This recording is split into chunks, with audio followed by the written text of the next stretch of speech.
Coming up, some people nickname it the Super Bowl of Native politics. It is the first day of the White House Tribal Nations Summit. Plus, we have major stories from around the globe. I'm Mackenzie Allen Charmley. Join us for those interviews, plus headlines from the ICT Newscast.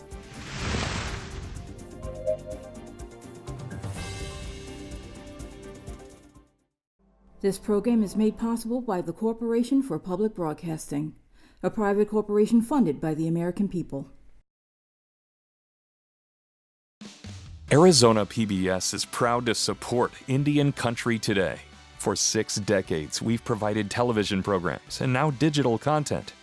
But we go beyond that, sending outreach teams across Arizona, offering workshops in language and literacy, family engagement and community outreach, and supporting tribal communities with early learning and school readiness resources.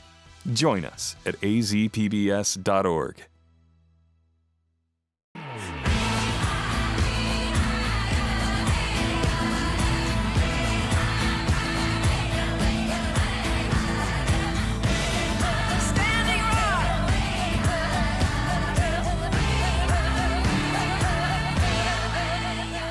This is the ICT Newscast with Aaliyah Chavez.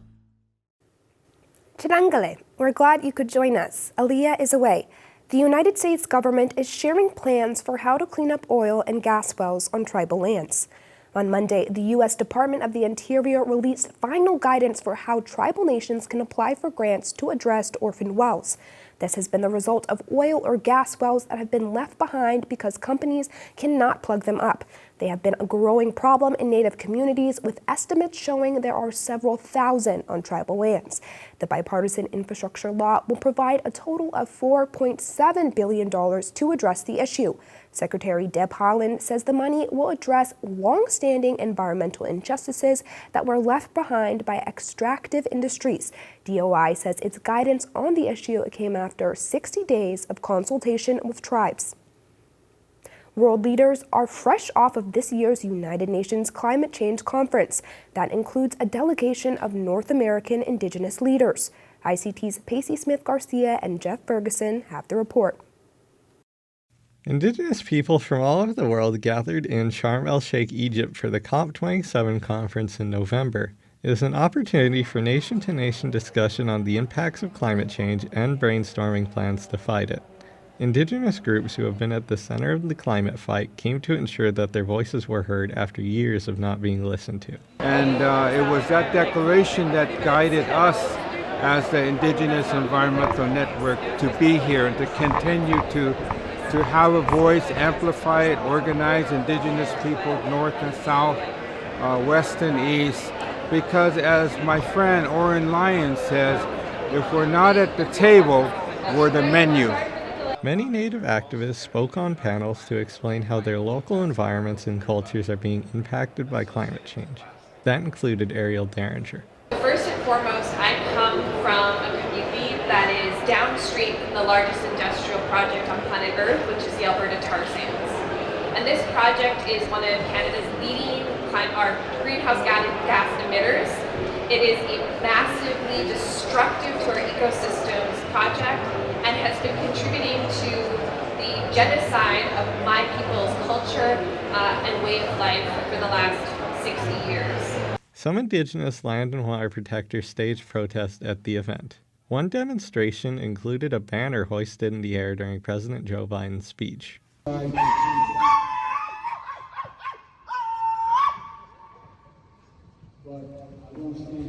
Jacob Johns, who took part in the Biden protest, explained more after he was removed from the event. Actions was about President Biden says Indigenous people have the answers to the climate solutions, but America is founded upon genocide. We make up less than 1% of the population, yet we have no voice at the things. The governments are creating trade deals on our behalf and in no way represent the American people and in no way represent Native Americans in any way. COP27 ended with the creation of a new fund called Loss and Damages. Its goal is to help vulnerable and poor nations that have been impacted first by natural disasters.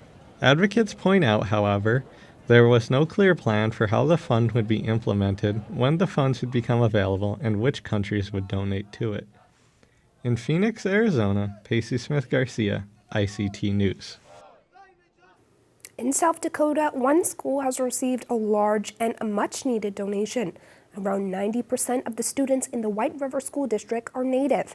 Just last month, the district received $1.5 million from philanthropist Mackenzie Scott. It was a total surprise, school administrators say. They told South Dakota Searchlight they thought the email was a scam, then followed up to make sure it was real. The district, which is 30 miles north of Sicangu Lakota Territory, is renowned in the state for basketball. White River has over 400 students from pre-K through high school in a town of just over 500. The money has no strings attached and could potentially be used to pay for student scholarships, technology updates, or even a new gym. For the first time in its 35-year history, the Columbia River Gorge Commission will be led by an Indigenous person. Confederated Tribes of Warm Springs citizen Corina Miller was elected as chair over the 13-member commission that oversees the gorge's land use policy. The Columbia River Gorge spans 292,000 acres and serves as a popular scenic destination dividing the states of Washington and Oregon. The organization says Miller will start as chair on January 1st. She will focus on advancing the economic concerns of the people who live within the gorge and protect the natural beauty of it. And those are the headlines for the ICT Newscast.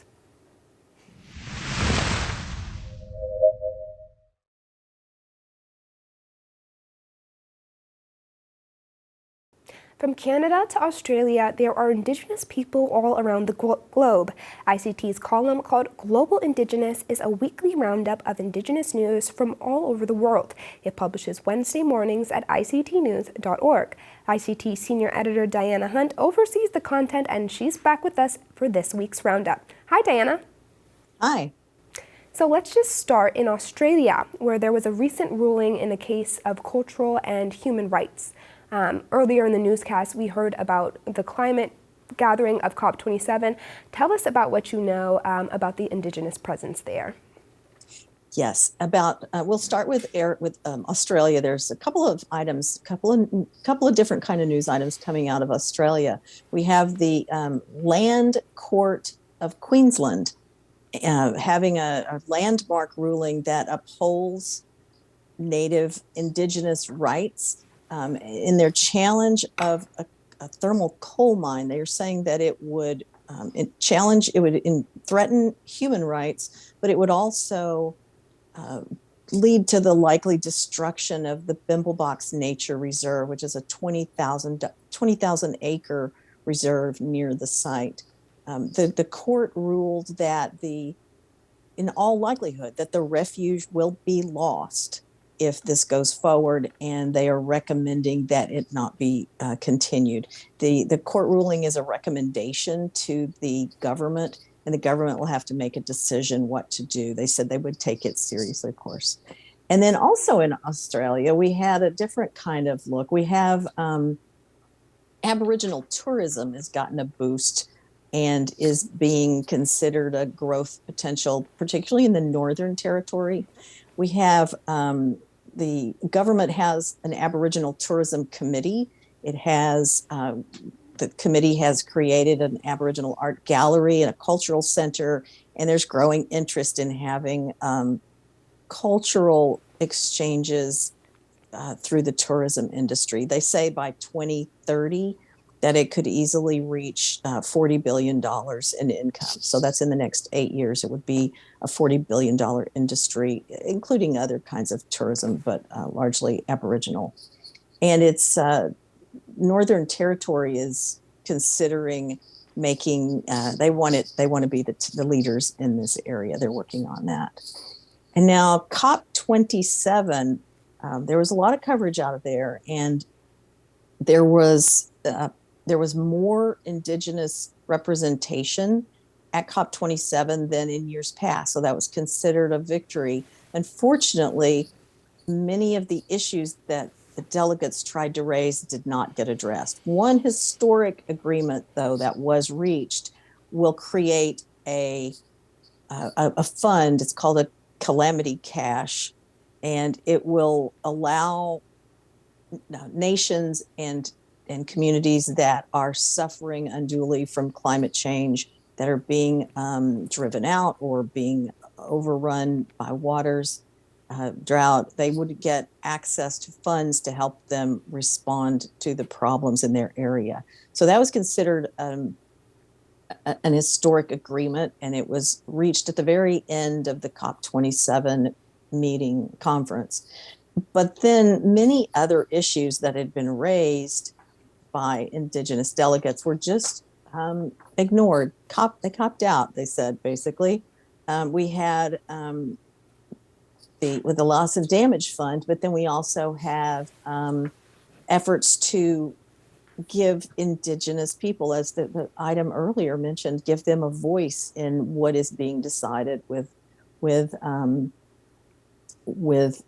climate change and how to address it. Many of those issues were sidelined as the negotiations continued, according to members of the Indigenous Caucus. And then we have in Canada, the Assembly of First Nations, which represents a large group of First Nations in Canada, are working with the Canadian government to set up a conflict resolution system, a way for an independent center to review claims against the government and to weigh the government's potential conflict of interest in those claims. Says they want an independent process that will separate the decisions from the federal government.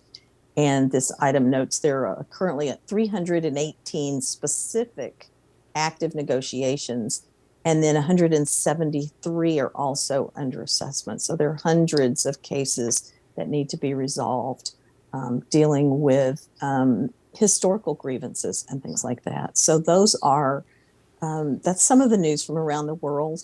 We try to keep an eye out for what's happening and where, and bring that news to the ICT viewers.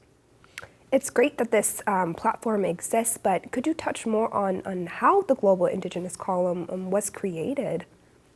Yes, we have a freelancer, Deus Ruangaria, he suggested perhaps we would like to include some Indigenous news. He's originally from Africa. He lives in Arizona at the moment, and he watches the news very carefully. He watches. We rely on international media to help us with that, and we give them full credit, of course. And we try to do a summary of what's going on elsewhere. It can be, the issues are often the same as in the United States and Canada, but we often don't see the coverage of those unless we know which specific organizations to watch. So we try to bring those to you in a simple format every week with the news. We'll probably end the year with the year in review around the world on Indigenous issues. I want to switch gears just because I understand that there's new reporting regarding uranium contamination that's going on our website today. Could you touch more and maybe tell us about that? Yes. We have a story that posted this morning that was done in partnership with the Center for Public Integrity, looking at the repercussions and the ongoing issues of uranium mining, largely in the Navajo communities. We have, the story looks at Earl Tooley, who helped co-found an environmental group and he has pushed for years and years for a fund to help compensate people who have been sickened, harmed in other ways by the uranium mining and the contamination that still remains. There are hundreds of sites across Navajo lands that still contain contamination, and the federal government has been very slow in getting it cleaned up. Tooley had been very active. He grew up in the area. He wandered. He helped his father translate medical documents for people who were sick. Some cases there weren't words for what they were reading on their documents, and he would explain those to them. And he helped get the government to approve a fund to compensate. It's still got a lot of problems, and a lot of people aren't properly being compensated because the documentation of where they worked and when has been unavailable. And then not too long ago, Thule was looking in the mirror and he noticed a spot on his neck. He noticed a lump, and he has now gotten repercussions. He's now suffering, like in all likelihood, the damages from uranium exposure in his area. He's been undergoing treatment. The last he heard, it was in remission, but he didn't expect that he would be one of those people applying for that fund, and he has been. It's an ongoing issue, and it's not going to go away, and it's going to have to be dealt with at some point, but it's being slow to be dealt with. Well, ICT Senior Editor Dianna Hunt, thank you so much for joining us and telling us about this week's Global Indigenous column. Thank you.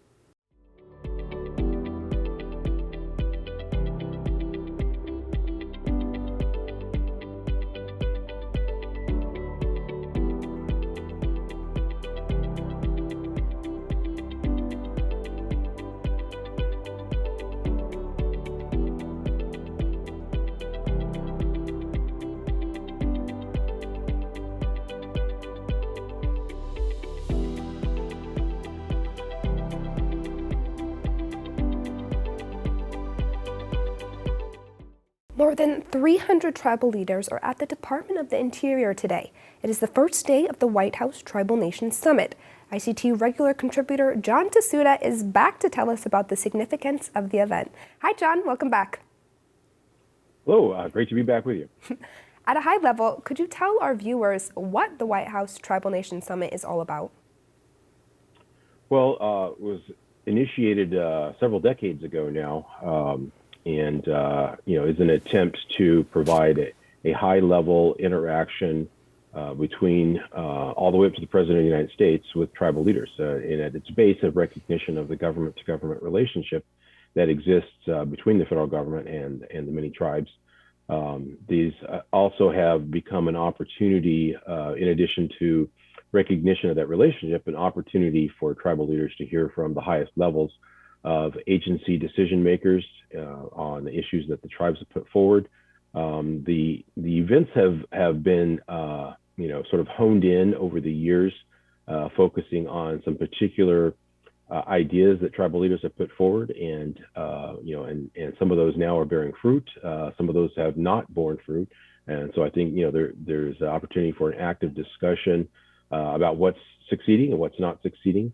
And a lot of excitement this year. This is the first time that they will have an in-person meeting since before the pandemic started. And so I think there's a great deal of excitement amongst tribal leaders to get together with each other as well as with federal officials. With the pandemic being such a critical issue for Indian country, and this gathering is a place where we hear about big news with Native people, do you think there are any specific topics like the pandemic that you're predicting we'll hear about? Well, it doesn't seem to be a feature of the agenda that was put forward by the White House. Although obviously, healthcare issues are a big piece of the federal responsibility. Tribal leaders continue to press for improvements in the Indian Health Service. So I'm sure that will be a big topic.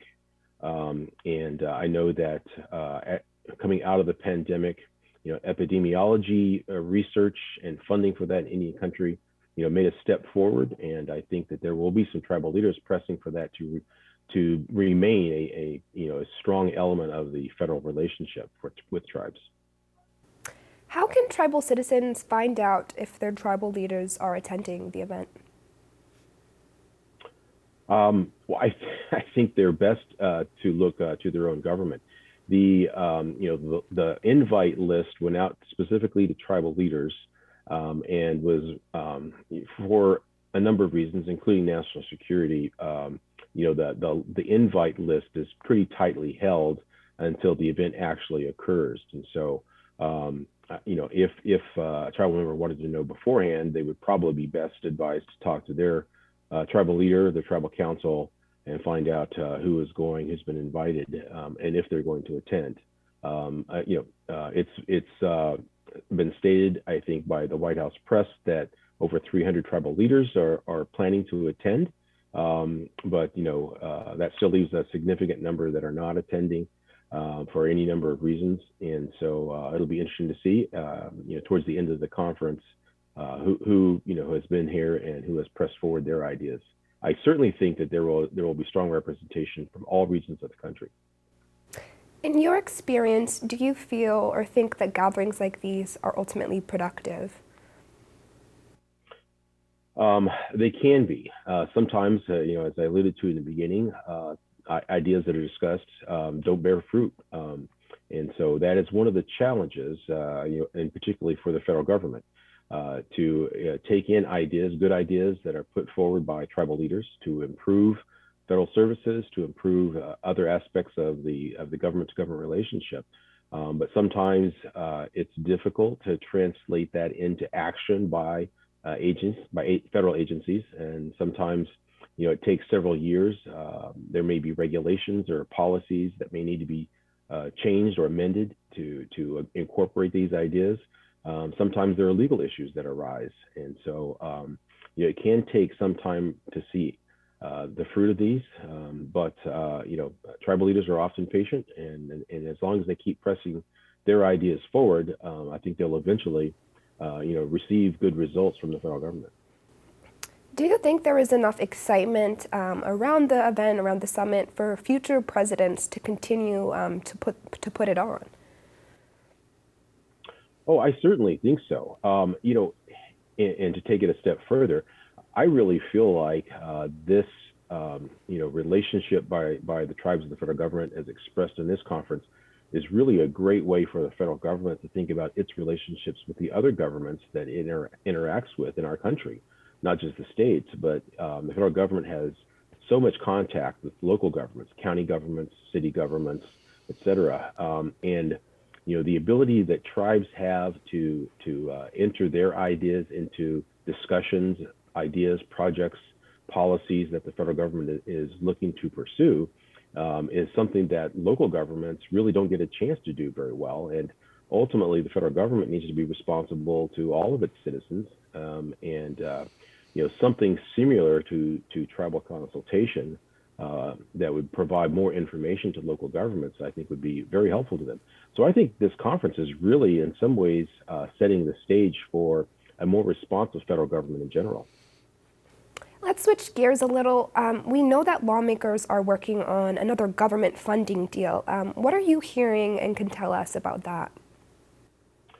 As always, these things are very challenging when left to the last minute. So the current funding ends on December 16th, and that sort of presents a challenge in the short term.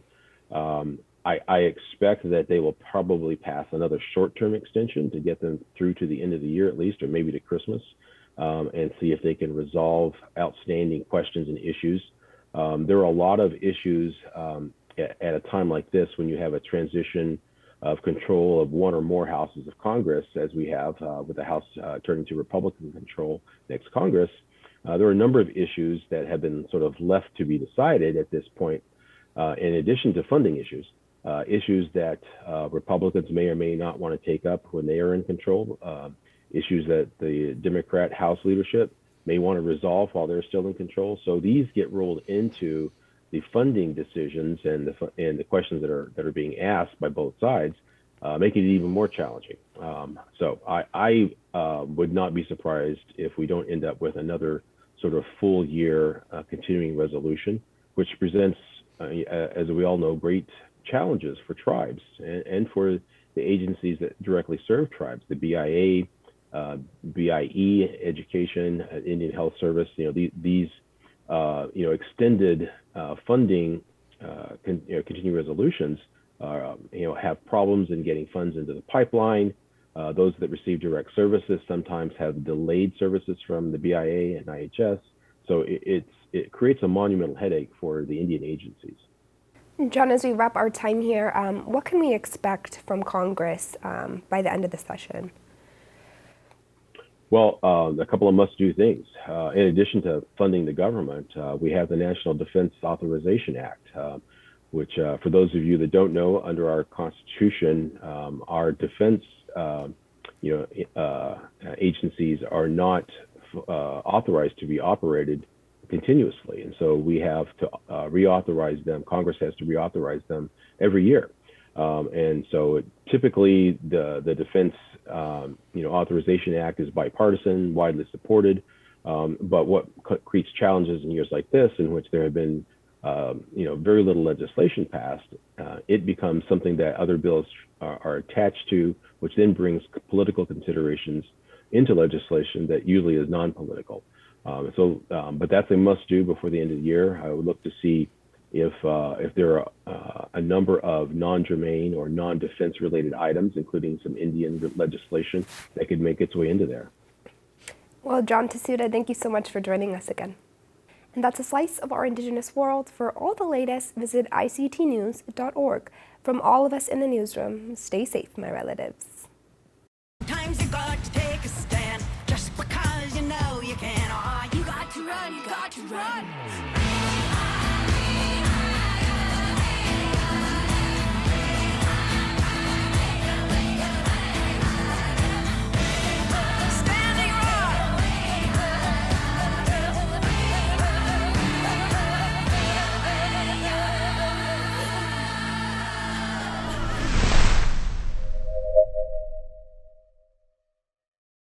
The Sand Creek Massacre, the betrayal that changed Cheyenne and Arapaho people forever, focuses on tribal accounts of Colorado's deadliest day. Exhibition details at historycoloradocenter.org. This program is made possible by the Corporation for Public Broadcasting, a private corporation funded by the American people.